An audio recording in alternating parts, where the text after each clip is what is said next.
కరుణగల రక్షకునుడై మన విభుడు ధరణికే తిరుచెనయ్యా. కరుణగల రక్షకునుడై మన కొరకు ధరణికే తిరుచెనయ్యా. స్థిరముగా నమ్ముకొని మన కొసగు పరలోక స్థిరముగా నమ్ముకొని మన కొసగు పరలోక రాజ్యము గోనో. రాజులకు రాజైనాయి మన విభుని పూజా చేయుటకు రండి. ఈ జయాశాని కన్నా మనకింకా రాజెవ్వరు లేరని. ఈ జయాశాని కన్నా మనకింకా రాజెవ్వరు లేరని. రాజులకు రాజైనాయి మన విభుని పూజా చేయుటకు రండి. ఈ రెండవ దిన వాక్య వర్తమానము కొరకు మన మధ్యలో ఉన్నటువంటి ఇశ్రాయేలు గారు ప్రార్థన జరిగిస్తారు. ప్రభు నామాన ప్రార్థనలోకి వించండి. ప్రార్థన.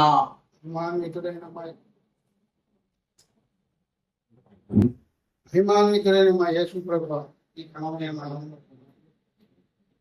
ఎక్కడ ఇద్దరు ముగ్గురు కూడి నా నామాన్ని ప్రార్థన చేస్తారో వారి మధ్యన ఉంటానని వాగ్దానం చేస్తాను. మా మధ్య ఉంది, మా మనవుడు విని మా యొక్క ప్రభు మనసులోని బాధను తీసివేసి మాకు మేలు చేస్తామని మీరు నమ్ముతూ నేను ప్రార్థన చేస్తున్నాను తండ్రి. ప్రభు మోసే గారు ప్రభు మోసే శుభాభోసంలోని ప్రభు శ్వాసలకు తండ్రి శుభాన్ని మోసే గారిని పంపించి ఐదు జనం ప్రభు ఆ యొక్క ప్రభుత్వ జనాన్ని ప్రభు నడిపించి వారికి ఎంతో ఉపకారం చేసిన ప్రభుత్వ ప్రధానికి పోతున్నాను. అలాగే కలిగి ఈ రెండవ కాలం దినంలో మేము ప్రవేశించి ఈ యొక్క కృపయో ప్రభావం నిలిచి ప్రభావం ఈ ప్రధానిపోతుంది. వాటి సేవలను దేవుడితో ప్రభావం వారైనా ప్రభావం చక్కని తెలియని మరణాల ప్రభావం మాకు బోధించి మా యొక్క మనసులో ఉన్న ఆందోళన తీసివేసి మాకు ఉపకారం చేసిన మాటలు అనుగ్రహించి యేసు వారికి మీ నామం ప్రతిమానం వేడుకుంటున్నాము తండ్రి. దేవుని యొక్క పరిశుద్ధ వాక్యమును ధ్యానము చేసుకుందాము. ఈ పరిశుద్ధ ద్వితీయ మోషే ఉపవాస ధ్యాన వాక్యాంశములు గత దినము మనము ధ్యానించుకున్న ఉపవాసము అనే పదములోని మొదటి అక్షరములో ఉన్న ఉపేక్షించుట అనేటువంటి ప్రాముఖ్యమైన సంగతులను ప్రభు వాక్యము ద్వారా మనకు తెలియజేసి ఉన్నారు కనుక ఈ దినము రెండవ అక్షరము అనగా అనగా పరీక్షించుకొనుట. ఈ వాక్యములో ఉన్న అంతర్లీన పరలోక పరిశుద్ధ మర్మ భాగ్యములన్నీ ప్రభువు మీ అందరికి అందింపజేసి పరలోక సాధనములతో మన అందరినీ పరిశీలన చేసి పరిశోధించునో గాక. దేవుని వాక్యం ధ్యానం చేసుకుందాం. పరిశుద్ధ లేఖన భాగములో నుండి ఆది అపోస్తల సంఘ నాయకుడు పరిశుద్ధుడైన పేతురు మహాభక్తులు రాసిన మొదటి పత్రిక మొదటి అధ్యాయము 6వ వచనము నుండి మనం ఒక్కసారి చూసినట్లయితే, ఇందువలన మీరు మిక్కిలి ఆనందించుచున్నారు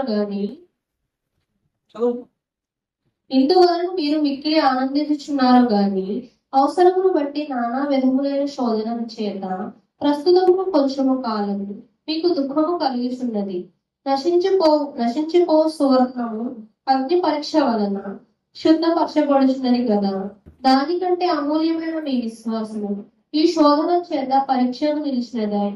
యేసుక్రీస్తు ప్రత్యక్షమైనప్పుడు మీకు మెప్పును మహిమయు ఘనతయు కలుగుటకు కారణమగును. ప్రార్థన. మహిమాన్వితుడును కృపా సత్య సంపూర్ణుడైన యేసు ప్రభువా, నీ మార్గములు సత్యములు నీ క్రియలు అపారమైన దీవెనలతో కుమరింపబడిన స్వాస్యములై ఉన్నవి కనుక ఈ దినమున ప్రభువా, ఈ పరిశుద్ధ మోషే సుఖోపవాస ధ్యాన భాగ్యములో ఏ వాక్యముతో మీరు మమ్మల్ని పరిశోధించనయ్యున్నారో ఆ పరిశోధన మాపై జరిగింపచేసి పరిశుద్ధమైన కార్యములు మా యందు జరిగింపచేసి ఈ వాక్యము ద్వారా పరిపూర్ణులుగా చక్కదిద్దుమని పరమార్థికులనుగా మమ్మల్ని తయారు చేయు పరమాత్ముడైన యేసు నామమున మిక్కిలి వినయముతో వేడుకొని ప్రార్థిస్తున్నాం తండ్రి, ఆమేన్.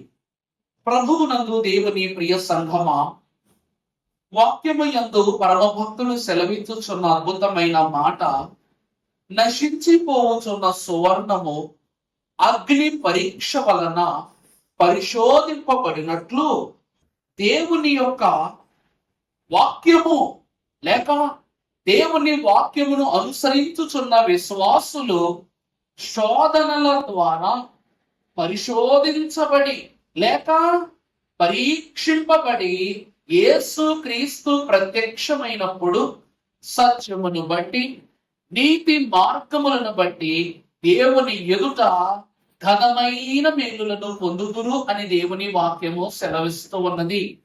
పరీక్ష చెయ్యకుండా భక్తుడు కూడా దేవునికి ఆత్మీయతలోనికి నడిపింపబడడు. దేవుని వాక్యం అంటుంది, ఎంత భక్తుడైనా కానివ్వండి కానీ దేవుడు పరీక్షించకుండగా పరిశోధించకుండగా పరలోక రాజ్యమునకు తీసుకుని వెళ్ళడు. ఇశ్రాయేలు ప్రజలైనటువంటి వారు అబ్రహాము సంతానమై ఉండవచ్చు, నోవాహు మహాభక్తుని యొక్క వంశాంకురమై ఉండొచ్చు, షేము మహాదేవుని యొక్క ఆంతర్లీన భాగ్యమునకు పాత్రులై ఉండవచ్చు, గాని వారెవరైనను కానీ దైవ వాక్యం అంటూ ఉంది ఏమిటి అంటే, దేవుని బిడ్డలు ఎవరు అనగా మెలకువగా ఉన్నవారే. దేవుని బిడ్డలు ఎవరంటండి? మెలకువగా ఉన్నవారే. ఈ లోకములో ఎవరేమన్నను కూడా దేవుని మాట తప్ప మరి ఏ మాటలు వారి హృదయములోనికి తీసుకొని వారు ఎవరట? దేవుని బిడ్డలు అనగా దేవునిచే పరిశోధింపబడిన వారు. దేవుని వాక్యం అంటూ ఉంది, బంగారము యొక్క విలువ బయటపడాలి అంటే అగ్ని పరీక్షించాలి. చిన్ని బిడ్డల యొక్క జీవితమును చక్కదిద్దాలంటే తల్లిదండ్రులే చక్కదిద్దాలి. మరి దేవుని బిడ్డలమైన మనలను ఎవరు బాగు చేయాలి, ఎవరు చక్కదిద్దాలట? దేవుడే చక్కదిద్దాలట. ఇశ్రాయేలు ప్రజలను కనాను దేశమునకు నడిపించుటకు ముందు వారిలో ఉన్నటువంటి ఓపికను దేవుడు మొట్టమొదటిగా నిన్నటి దినాన చూశాడు. ఆలస్యమైనా సరే కాలము పరిపూర్ణమైన తరువాతే దేవుడు వారిని ఎక్కడికి తీసుకుని వెళ్ళాడట? కనాను దేశానికి తీసుకుని వెళ్ళాడట.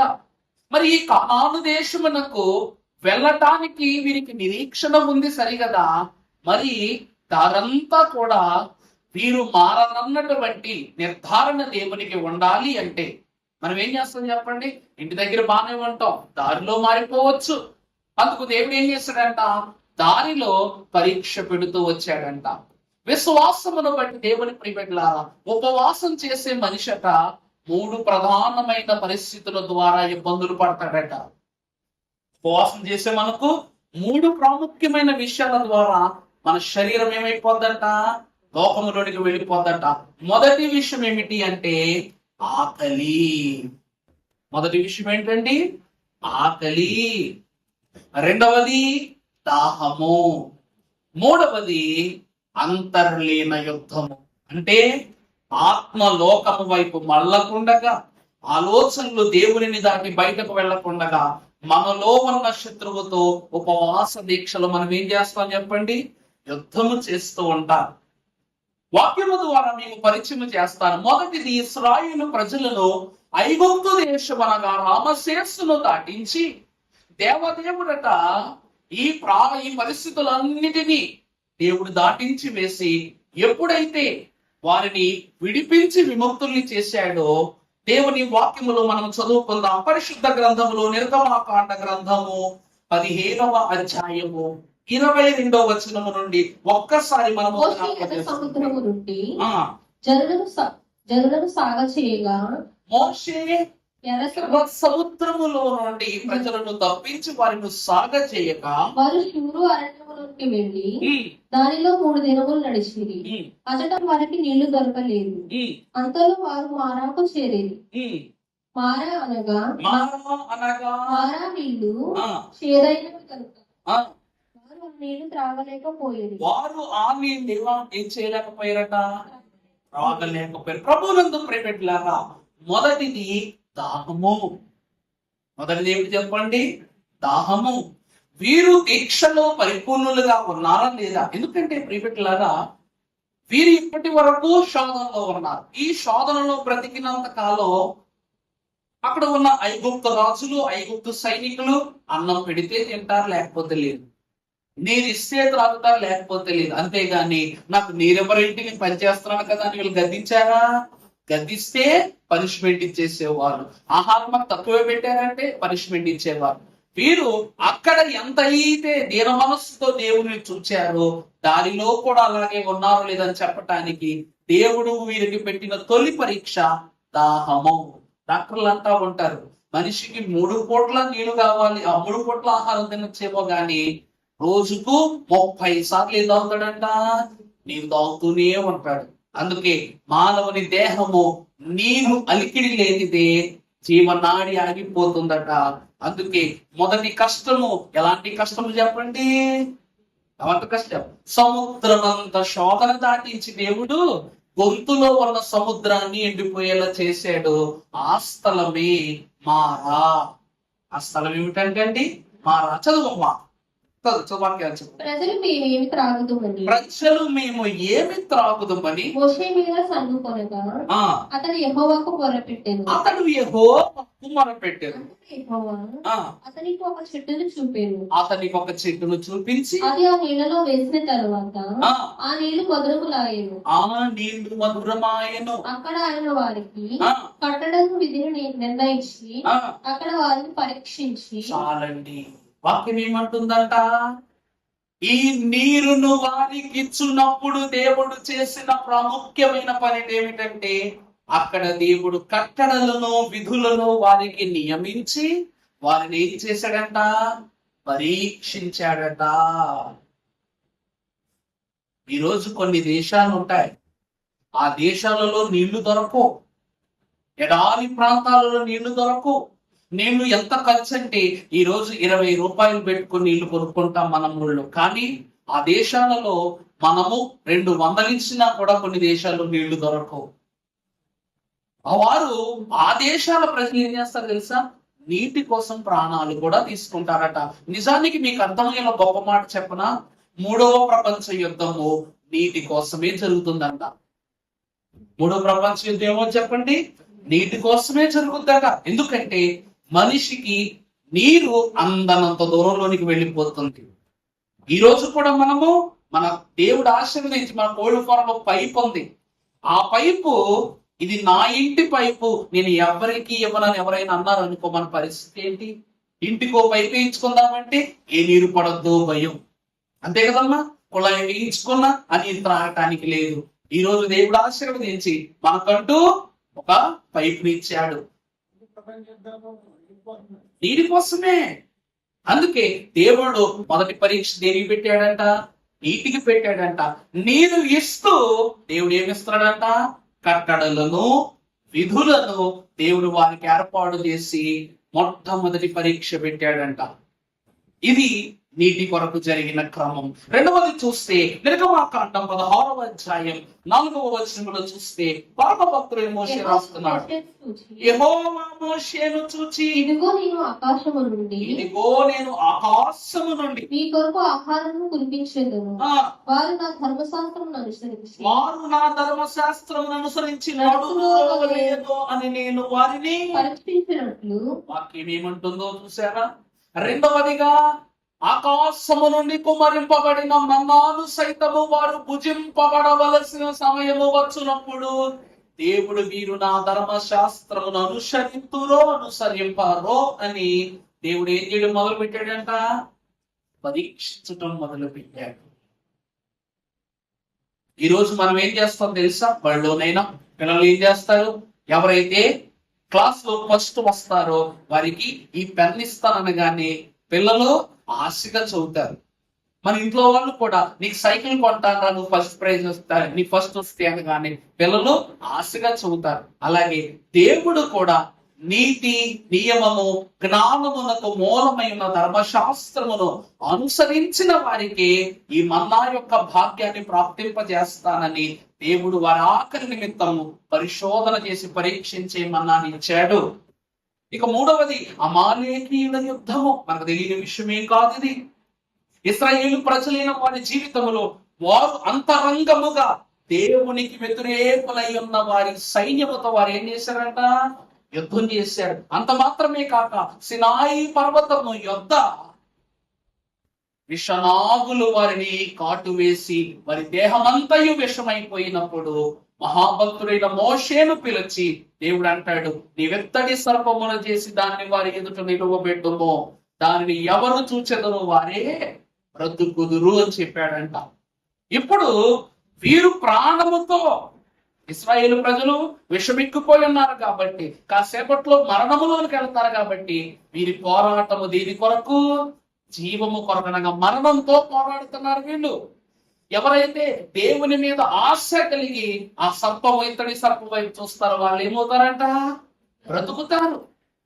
ప్రభునందు ప్రియబిడ్డలారా, కట్టడలను విధులను వారు అనుసరించాలని మొట్టమొదట నీళ్ల దగ్గర, రెండవదిగా ధర్మశాస్త్రం అనుసరణలోనికి రావాలని భోజనము దగ్గర, మూడవదిగా వారి ప్రాణాధారమై ఉన్న జీవమును నిలబెట్టుట కొరకు ఇత్తడి సర్పమునకు సాదృశ్యమైన యేసు క్రీస్తు ప్రభు శిలువ మీద వేలాడిన రీతిగా 3 స్థితులను దేవదేవుడు పరీక్షగా ఇశ్రాయేలు ప్రజలకు జరిగించాడు.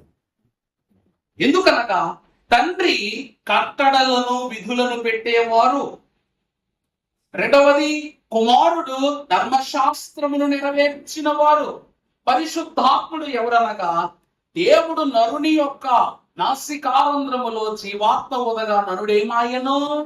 జీవాత్మాయను అనగా అందుకే దైవజనులు అన్నారు, జీవాత్మాయేనా జీవామయ్యుండగనీర్ జీవోడే చేయోనో, ఆ జీవాత్మాయేనా జీవామయ్యుండగనీర్ జీవోడే చేయోనో. ఇశ్రాయేలు ప్రజలైన వారికి ఆశ కలిగిన ప్రాణమును తృప్తిపరచుటకు ఆ దినమున వారి ప్రాణం ఏం చేస్తున్నట? జీవము కొరకు ఆశపడుతుందంట. ఆ ప్రాణాన్ని తృప్తిపరచడానికి ఇత్తడి సర్పమును నిలబెట్టాడు. ఆ జీవాత్మయే నా జీవమై ఉండగా నిర్జీవుడు నన్నేమి చేయగలడు? ఈ 3 విషయాల్లో నుండి మనిషి ఎక్కడికి తప్పించుకోలేడు. వీటి మీద జయం పొందాలంటే ఉపవాసం చేయాలి. ఇదే స్వపరీక్ష అన్నారు దేవుడు. అర్థమైందా అండి? దేవుడు నీకు నీరివ్వకుండా తాగటం కాదు, నువ్వే నీకు దూరంగా ఉండాలి దేవుని కోసం. నువ్వు ఆహారాన్ని దేవుడు నీకు దూరంగా పెట్టడం కాదు, మనమే ఆహార పదార్థాలకు దేవునిలో ఉన్నప్పుడు దూరంగా ఉండాలి. ఒక తల్లి ఉందంట, చాలా మంచి ప్రార్థన పర్వాలంట. ఎంత మంచిగా ప్రార్థన చేసుకునేదంటే, ఆమె ప్రార్థన చేసుకుంటుంటే పిల్లలైన వాళ్ళు ఆడుకుంటున్నారంట. ఏ నాన్న అలా చేయొద్దని చెప్పిందంట. అలాగే వాళ్ళ భర్త టీవీ చూస్తున్నాడంట. ఏమండి టీవీ సౌండ్ తగ్గించండి, నేను ప్రార్థన చేసుకుంటున్నా. వెంటనే కుక్కర్ విజిల్ వచ్చిందంట. ఏమండి కుక్కర్ విజిల్ కట్టేసేయండి, నేను ప్రార్థన చేసుకున్నాను అందంట. వెంటనే కాసేపటి తర్వాత కరెంట్ ఆగిపోయిందంట. ఏమండి కరెంట్ ఆగిపోయింది, కొవ్వొత్తు తీసుకురండి, నేను ప్రార్థన చేసుకుంటున్నా. ప్రార్థన చేసుకుంటున్నాను అంటూనే అన్ని పనులు చేస్తుంది తప్ప ప్రార్థన మాత్రం చేయట్లేదు. దేవుని వాక్యం అంటుంది అదే. పరమ దేవుని యొక్క ధ్యాస లేకుండగా పరమదాదుడైన దేవదేవుని ఆత్మీయతలో మనం ఏం చేయలేము, కొనసాగలేము. ధ్యాస అంతా లోకం మీద ఉంది, కానీ నేనేం చేస్తున్నాను అంటుంది? ప్రార్థన చేస్తున్నాను అంటుంది. అది ఇశ్రాయేలు ప్రజలైన వారికి ప్రభు చెప్తున్నది. అది ప్రభువులోనే ఉండి నడుస్తున్నారా లేదా, ప్రభువు ఏర్పాటును బట్టి నడుస్తున్నారు లేదు. ఎందుకంటే అడుగు అడుగునా సనుక్కోవటమే కాబట్టి. ఇశ్రాయేలు ప్రజలు ఏం చేస్తున్నారండి? అడుగు అడుగునా సణుగుకోవటమే. సనుగు పోవటం అంత పెద్ద పాపం ఇంకెక్కడా లేదు. అందుకే ఐగుప్తు దేశం అంతటినీ కూడా దేవుడు ఎర్ర సముద్రములోకి అప్పగిస్తే సనుగు కొన్న వారందరినీ కూడా పాపానికి అప్పగించాడంట దేవుడు. వాక్యం ఎలా ఉంది చూసారా? సనుగొన్న వారిని ఎవరికి అప్పగించాడంట? పాపానికి అప్పగించాడంట, అపవాదికి అప్పగించాడంట. అందుకే చివరకు యెహోషువ కాలేబులు తప్ప తదుపరి వారందరూ దేనికి ఆహుతైపోయారు చెప్పండి? పాపానికే ఆహుతైపోయారు. వాక్యము సెలవిస్తున్నది. పరీక్ష చేసుకుంటే నిజంగా ఫలితం ఉంటుందా అంటే వాక్యములో చూద్దాం. 2వ కొరింథీయులకు రాసిన పత్రిక 18వ 13వ అధ్యాయం 5వ వచనం చదువుకుందాం. కొరింథీయులకు రాసిన మీరు 2వ విశ్వాసము గలవారై విన్నారో లేదో మిమ్మల్ని మీరే శోధించుకొని. చూడండి వాక్యం ఏమంటున్నదంట? మిమ్మలను మీరే శోధించుకొనుడి. మీకు మీరే శోధించుకొని చూచుకొనుడి. మిమ్మల్ని మీరే పరీక్షించుకొనుడి. మిమ్మల్ని మీరే పరీక్షించుకొనుడి. మీరు భ్రష్టులు కాని ఎడల ప్రభు ఏమంటున్నారు తెలుసా? మీరు భ్రష్టులు కాని ఎడల యేసుక్రీస్తు మీలో ఉన్నాడని మిమ్మల్ని గురించి మీరే. ఎరుగరా? వాక్యం ఏమంటుందంట? మిమ్ములను మీరే పరీక్షించుకుంటే, మిమ్ములను మీరే శోధించుకుంటే అప్పుడు తెలుస్తుంది ఏంటంటే ప్రభువు మీలో ఉన్నారో లేరు అన్న విషయం ఎవరో చెప్పనక్కర్లేదట. ఎవరు తెలుసుకోవచ్చు? మనకు మనమే తెలుసుకోవచ్చు. మోషే ప్రభువా అని పిలవగానే ప్రభు పలికేసేవారు. మరి ఇశ్రాయేలు ప్రజలు 430 సంవత్సరాలు పిలిచినా సరే ప్రభు ఎందుకు వారు వెంటనే పలకలేదంట? అర్థమవుతుందా అండి? ఆసక్తిగా ప్రార్థన చేయటము అంటే సామాన్యమైన విషయము కాదు. మోషే 40 సంవత్సరాలు కూడా తన ప్రాణములను కూడా విడిచిపెట్టి ప్రభువా నీ కోసమని వచ్చేసాడు. అర్థమైందా అండి? ఆ దినము వరకు కాపరికి ఉండవలసిన ప్రాముఖ్యమైన గుణాన్ని 45 సంవత్సరాలు సంపాదించుకున్నాడు. ఎందుకంటే తన మామయ్యైన ఇత్రో మందలను ఎలా కాపలాగాసాడో ఏషుడు రాకుండా ఇశ్రాయేలు ప్రజలను కూడా కాయగలడనే నమ్మకము ప్రభువుకు కుదిరాకే మండుచున్న పొద యొద్ద ప్రభు ఏం చేశారట? దర్శనాన్ని ఇచ్చారు. దర్శనాన్ని ఇచ్చి మోషే నీ 2 చెప్పులను విడిచిపెట్టి నా దగ్గరికి రా అన్నారు. ఈ 2 చెప్పులను విడిచిపెట్టు అంటే దాని అర్థం ఏంటంట? 1 40 సంవత్సరాల మొదటి జీవితం, అధికారము, అహంకారము, ఉక్రోషము, రాజరికాన్ని విడిచిపెట్టు. 2వది తన మామ ఇంట బాధపడుతున్నాడు. ఒక మనిషిని నేను చంపాను, ఈ రోజు నా దుస్థితి ఇలాగ అయిపోయిందని వేదనతో 40 సంవత్సరాల పశ్చాత్తాప జీవితాన్ని గడిపాడు. ఈ 2 పరిస్థితులను దేవుడు విడిచిపెట్టి తదుపరి 40 సంవత్సరాలు ఆయన సేవ కొరకు మోషేను పిలుచుకున్నారట. ఇప్పుడు మోషేకు వాక్యములో ఇన్ని విషయాలు చదువుకుంటున్నాం కానీ ప్రభువా నాకు దాహం వేస్తుందని ఆయన మోషే ఎక్కడైనా అడిగాడా? ప్రభువా ఆ మన్నాలో కాస్త నాకు ఇవ్వు అని ఏ ప్రజలనైనా మోషే అడిగాడా? చివరికి అమాలేకీయులతో కూడా మోషే పోరాటం చేయలేదండి. ఏ సర్పము కూడా మోషేను కాటు వేయలేదు. ఎందుకో తెలుసా? మోషే మహాభక్తుడు ఏమై ఉన్నాడు అనగా దేవుని పైన ఆనుకున్నవాడు, దేవుడే నా జీవం అనుకున్నవాడు, దేవుడే నా తోడనుకున్నవాడు ఉన్నాడు. కాబట్టి ఈ 3 శోధనలు మోషే మనస్సులోనికి రాలేదట.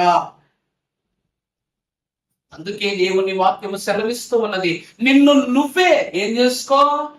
పరిశోధన చేసుకో, శ్రమ పెట్టుకో, బాధ పెట్టుకో. ప్రభువా నేను ఈ పరిస్థితిని బట్టి వెనకబడ్డాను, ప్రభువా ఇది నాలో నుండి తొలగిపోగలిగే నూతన బలం ఇమ్మని నిన్ను నువ్వే ఏం చేసుకోవాలి? శోధించాలి. దైవజనులు అన్నారు, ప్రభువును కాక మరి ఇంకెవరిని శోధిస్తాడట విశ్వాసి? అందుకే ప్రభువును శోధించాడు. 40 సంవత్సరాలు ఇశ్రాయేలు ప్రజల కోసం మోషే ఏం చేశాడంట? ఉపవాసం చేశాడు. దారంతా కూడా మోషే ఉపవాసమే చేశాడు. అందరి కాళ్ళకు వాక్యములో ఎన్నో మాటలు చదువుకుంటాం. ఇశ్రాయేలు ప్రజల యొక్క పాదాలకు చెప్పులు అరగలేదు, పాదాలు అరగలేదు, శరీరం మీద దుస్తులు మాయలేదన్నాం. మరి మోషే మహాభక్తుని పాదాలకు చెప్పులే లేవు. మోషే మహాభక్తుని పాదాలకు ఏం లేవండి?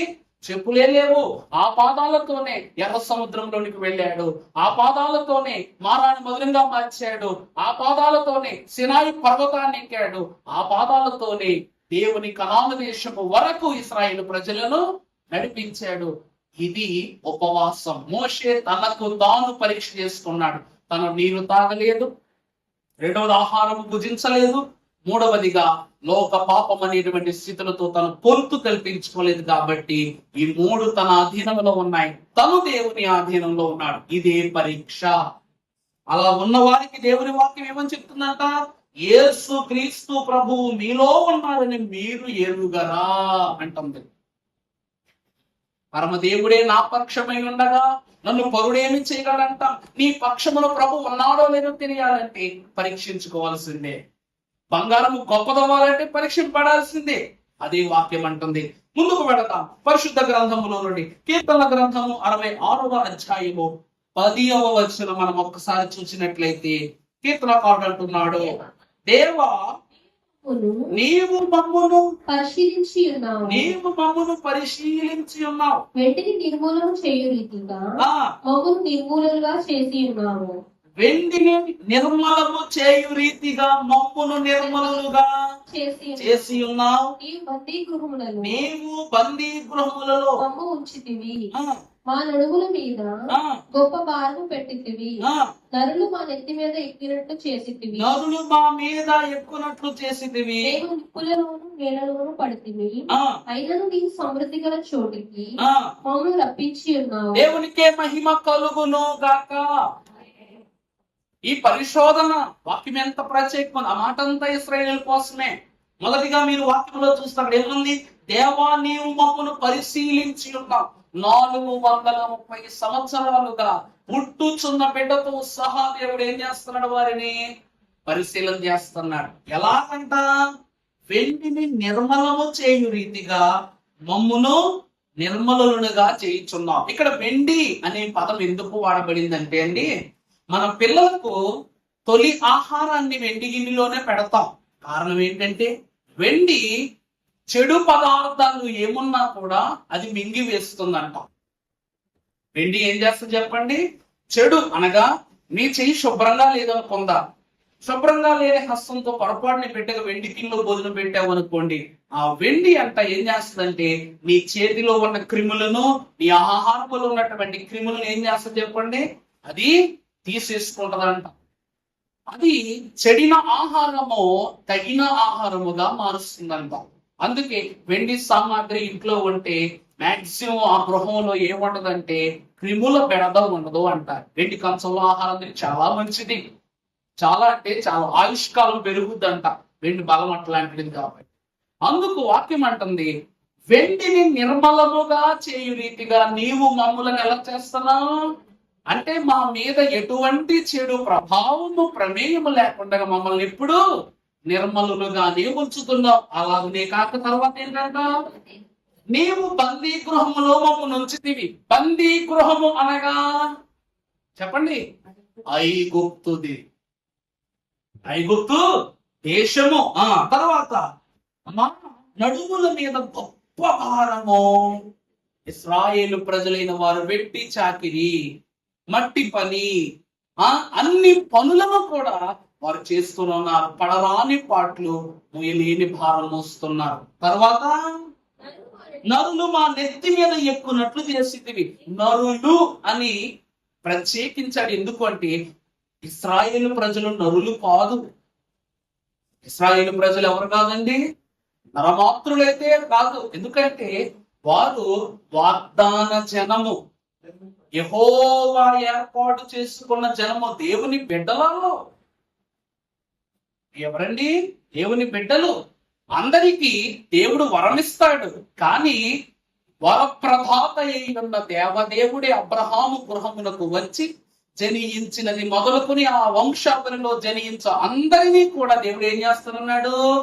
ఆశీర్వదిస్తానన్నాడు. అంటే ఆకాశ నక్షత్రములను ఇసుక రేణువులు అంత విస్తారంగా చేస్తానన్నాడు. అంటే ఆకాశంలో నక్షత్రములు ఎంతకాలం ఉంటాయో, ఎలా ఉంటాయో, ఈ బిడ్డలు కూడా అలాగనే జీవిస్తారనే వాక్యం అంటుంది. ఇసుక రేణువులంత విస్తారంగా ఉంటారు, ఆకాశ నక్షత్రాలంత ఎత్తైన స్థితిలో ఉంటారన్నారు. అలాంటి వారు మీద ఎవరో రాజ్యం చేస్తున్నారు ఇప్పుడు? నరులు, అనగా ఐగుప్తు దేశం. మంత్రస్థానులు నిన్నే అన్నారు, హెబ్రీ స్త్రీలు చురుకైన వారు, వారు ఐగుప్తు స్త్రీల వంటి వారు కారు. ఈ ప్రజలు నరులు కారు, చురుకైన వారు, దైవ జ్ఞానము గలవారు. తర్వాత చూద్దామా? మేము నిప్పులలోను నీళ్లలోనూ పడితిమి. మేము నిప్పులు నీళ్లు అనగా శ్రమలు, అటు ఎండకు ఇటు వానకు అన్నిటికీ కూడా వీళ్ళు ఏమైపోయారు చెప్పండి? తడవటము ఎండటము, తడవటము ఎండటము, అంతే తప్ప దేనిలోనూ వారికి వెళ్ళి శాంతి లేదు. తర్వాత అయినను నీవు సమృద్ధి గల చోటికి మమ్ము రప్పించి ఉన్నావు. అయినను కూడా నువ్వు మమ్మల్ని ఏం చేశావు? సమృద్ధి గల చోటి. కనాను దేశము సమృద్ధి నిండుకొని ఉన్న స్థలము. కనాను దేశం ఏంటంటే అండి, ఇన్ని వేదనలు పొందిన వారికి దేవుడిచ్చిన దేశము, సమృద్ధిని ఇచ్చిన దేశం, పాలు తేనెలు ప్రవహించు దేశము. పాలు అనగా ఎక్కడా కూడా చెడు లేనిది, తేనె అనగా స్వచ్ఛమైనది. పాల కన్నా తెల్లగా ఉన్న పదార్థాన్ని ఎక్కడన్నా ఉంటే చూపించండి, చెప్పండి. ఎక్కడైనా ఉంటుందా? పాల కన్నా తెల్లగా ఉన్న ఒక మంచి పదార్థాన్ని చూపించండి. పాలు త్రాగుటకు ఒక్క పాలలో నుండి 4 రకాల పదార్థాలు బయటకు వస్తాయి. నెయ్యి, వెన్న, ఇంకా చెప్పండి, పెరుగు, చేసుకుంటే జున్ను, ఇంకేమన్నా ఉంటే అవన్నీ. ఒక పాల ద్వారా ఉదయం లెగిస్తే పాలు కావాలి, రాత్రి పండుకునే ముందు కూడా పాలు కావాలి, పసి బిడ్డకు కావాలి, ముసలి వాండ్లకు కూడా పాలు కావాలి. మరి అందులో ఉన్నది, దానిపై ఉన్న దాని రంగు గాని రుచి అంత ప్రత్యేకము. దేవుని వాక్యము కూడా అంతే ప్రత్యేకమని. పాలతో పోల్చబడి తేనె అనగా కేవలము స్వచ్ఛమైన దానికి గుర్తు. దేవుడు ఇశ్రాయేలు దేశములో ప్రతిదినము అన్ని స్వచ్ఛంగానే ఇస్తున్నారు. వాడబారిపోయినవి, దేవుని కృపను బట్టి ఎండిపోయినవి, ఎప్పటివో పాతకాలపై ప్రభు ఇస్తారా చెప్పండి? ఎవరు? అంత గొప్ప దేశంలో మమ్మల్ని నడిపించామంటున్నారు. మనిషి పరీక్షింపబడితే ఇన్ని గొప్ప లక్షణాలు, కొన్ని గొప్ప దీవెనలు ఉంటాయట. మరి దేవుని వాక్యం చూసారా ఎంత ప్రత్యేకంగా ఉందో? ఎంత గొప్పగా చూసారా? కొంచెం ముందుకు వెళదాం, ముగించుకుందాం. పరిశుద్ధ గ్రంథములో నుండి కీర్తనల గ్రంథము 139వ అధ్యాయము 23వ వచనం చదువుకుందాము.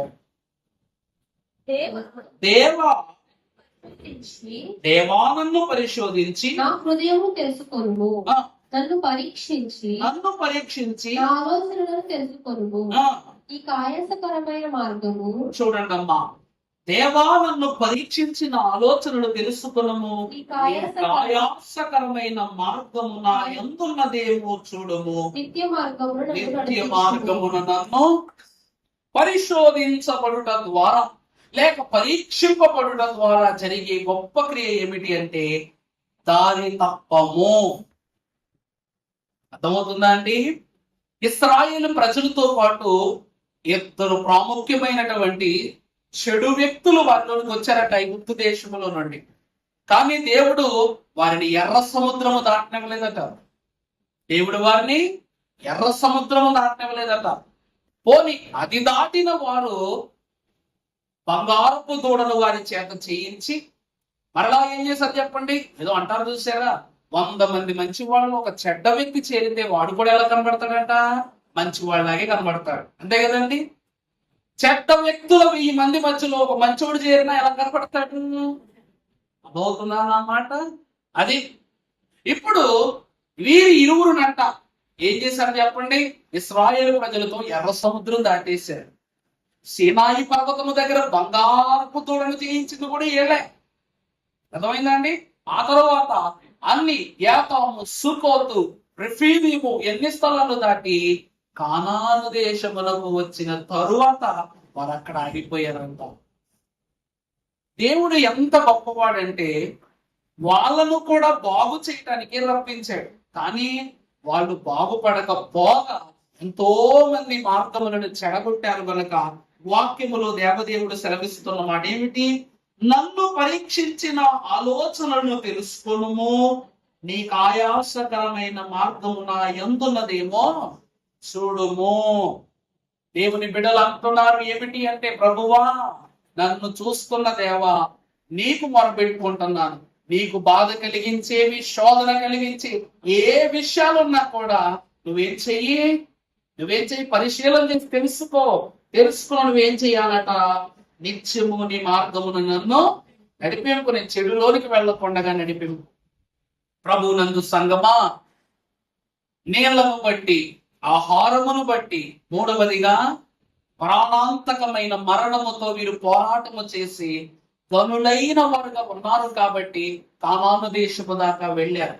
కానీ శ్రేష్టమైన ఆహారాన్ని పొందుకొనవలసిన స్థితి వారికి లభ్యమయ్యే సమయానికి మరలా చెడిన వారయ్యారు. కాబట్టి దేవుడు వారి కనాను దేశాన్ని ఇవ్వాల. నిజానికి యెహోషువ కాలేబులు మాత్రమే లోపలికి వెళ్ళలేదు. ఆ కాలంలో ప్రసవించిన చిన్ని బిడ్డలు, ఆ కాలమున పాలించు తల్లులను ఎందరినో దేవదేవుడు యెహోషువ కాలేబులతో ఎక్కడ పంపించాడంట? కనాను దేశంలో పంపించాడు. అందుకే దేవుని వాక్యం అంటుంది, అయ్యగారండి రేపు రాగానే నాకు ఇప్పుడే బిడ్డ పుట్టాడు, ప్రభు నా బిడ్డను తీసుకెళ్తాడా అంటే, ఎవరిని తీసుకెళ్తాడో లేదు తెలియదు, కానీ పుట్టిన బిడ్డను మాత్రం తప్పకమని తీసుకెళ్ళిపోతాడంట. ఎందుకంటే పరలోక రాజ్యం ఎవరిది? అలాగే ఆ రోజు కానాను దేశమును కూడా జనించిన పిల్లలు ఇశ్రాయేలు ప్రజలు సామాన్యులు కాదు. ఆ ప్రయాణములో వారు లక్షల సంఖ్యలో ప్రబలిపోయారంట. అలా ప్రబలిపోయిన వారిలో చెడిపోయిన వారు వెనకబడిపోయారు. కానీ ఇశ్రాయేలు ప్రజల్లో ఇద్దరు మాత్రమే కానాను దేశంలోనికి వెళ్ళారంట. వారి నాయకత్వములో చాలా మంది లోపలికి వెళ్ళారు. దేవుని వాక్యం అంటూ ఉంది, అక్కడి నుండి ఇక్కడి వరకు వీళ్ళకి జరిగింది ఏమిటంటే పరీక్ష. అక్కడి నుండి ఇక్కడ వరకు వీళ్ళకి ఏం జరిగిందండి? పరీక్ష. మరి మనం కూడా ఉపవాసాలు ఆచరిస్తూ ఈ క్రమములో మనం ముందుకెళ్తున్నాం. ఈ ఉపవాసాలకు రాకడ ఉపవాసాలని పేరు. ఈ ఉపవాసాలకు ఏం పేరండి? రాకడ ఉపవాసాలని పేరు. అందువలన మన ఉపవాసం ఎక్కడి నుంచి ఎక్కడి వరకు చెప్పండి? ఈ గిరి నుండి ఆ గురి వరకు, ఈ గిరి నుండి ఆ గురి వరకు అట. అందుకే ఎలియా మహాభక్తుడు ఏమన్నాడు తెలుసా? గురి, గిరి, దరి, పురి, సిరి, సరి అన్నాడు. అంటే ఎలియా చేసిన గొప్ప విషయం ఏంటంట? కొండెక్కి ప్రార్థన చేశాడు. 7 మార్లు చూశారంట మేఘం వచ్చిందో లేదో అని. దేవుని వైపే పురికొల్పుతూ ఇశ్రాయేలు ప్రజలందరినీ ఆ స్థలానికి తీసుకొచ్చి ప్రార్థన చేశాడు. వర్షం పడగానే ఆ దేశమంతా సరైపోయింది. దేవుడు ఏం చేశాడంట? గొప్ప సిరులను ఆ దేశంలో కురిపించాడంట. అలాగనే విశ్వాసి కూడా ఆకలి విషయంలో, అందుకే దేవుని వాక్యం సెలవిస్తుంది, దేవుని రాజ్యము, చెప్పండి, దేవుని రాజ్యం ఏం కాదు చెప్పండి? అన్నము, భోజనము, పానము. దేవుని రాజ్యం ఏం కాదంటండి? భోజనము, పానము కాదు. అది పరీక్షలో ఉన్న ప్రాముఖ్యమైన ఘట్టం. అందుకే ప్రియబిడ్డలారా, ఈరోజు ఎన్నో దేశాలు ఉన్నాయి. అన్ని దేశాలు యుద్ధాలతోనే ఉన్నాయి. అన్ని దేశాలు ఎలా ఉన్నాయండి? యుద్ధాలతోనే ఉన్నాయి. మరి మనం ఎలా ఉన్నాం చెప్పండి? సమృద్ధిగా భుజిస్తున్నాం, సమృద్ధిగా జీవిస్తున్నాం, మన పనులు చక్కబెట్టుకుంటున్నాం. వర్షం వచ్చినా 3 పూట్ల తినడం మానట్లా, వర్షం వచ్చినా 30 సార్లు నీళ్ళు తాగడం మానట్లా, వర్షం వచ్చినా సరే మన అనారోగ్యాలు పాడవట్లా. ఇవన్నీ బాగున్నాయంటే మనం ఎవరి కాపుదలు ఉందని చెప్పండి? దేవుడు ఆ దేశాల్ని పరీక్షిస్తున్నాడు. కానీ ఆ పరీక్ష ఏదో ఒక రోజు మన దాకా రాక పోదు. కానీ మనం ఏం చేయాలి? ప్రభువా, నువ్వు పరీక్ష పెట్టే సమయానికి నేను ఎలా ఉండాలి? సిద్ధంగా ఉండాలి, ఆత్మీయంగా ఉండాలి, నెగ్గేలా ఉండాలని ప్రార్థన చేసుకోండి. ఇదే మోషే యొక్క సంకల్పము. మోషే ఎప్పుడు ప్రభువుకు ఒకటే మొరపెట్టేవాడు అని సినాయి పర్వతం, ప్రభువా నీ ప్రజలు నాకు అప్పగించావు నాయన, వారిని జాగ్రత్తగా కానానుకు తీసుకెళ్లే బలాన్ని నాకు ఇవ్వు, బలహీనుడు కాకుండా నన్ను వాడుకో అని చెప్పేసి ప్రభు దగ్గర మొరపెట్టుకున్నాడు. అందుకే దేవుని కర్రను పట్టుకున్నాడు, 2 పలకలను పట్టుకున్నాడు, ఇశ్రాయేలు ప్రజలను కూడా పట్టుకున్నాడు. ఎన్ని పనులు, ఇన్ని బాధ్యతలు పట్టుకుని కానాను దాకా వెళ్ళాడంట మోషే. దేవుడు ఎంత బలం ఇచ్చాడో చూడండి. మరి అందుకే దైవజనులు అన్నారు, వృద్ధుని బిడ్డలు ఎక్కడికి వస్తారు? వృద్ధిలోనికి వస్తారు.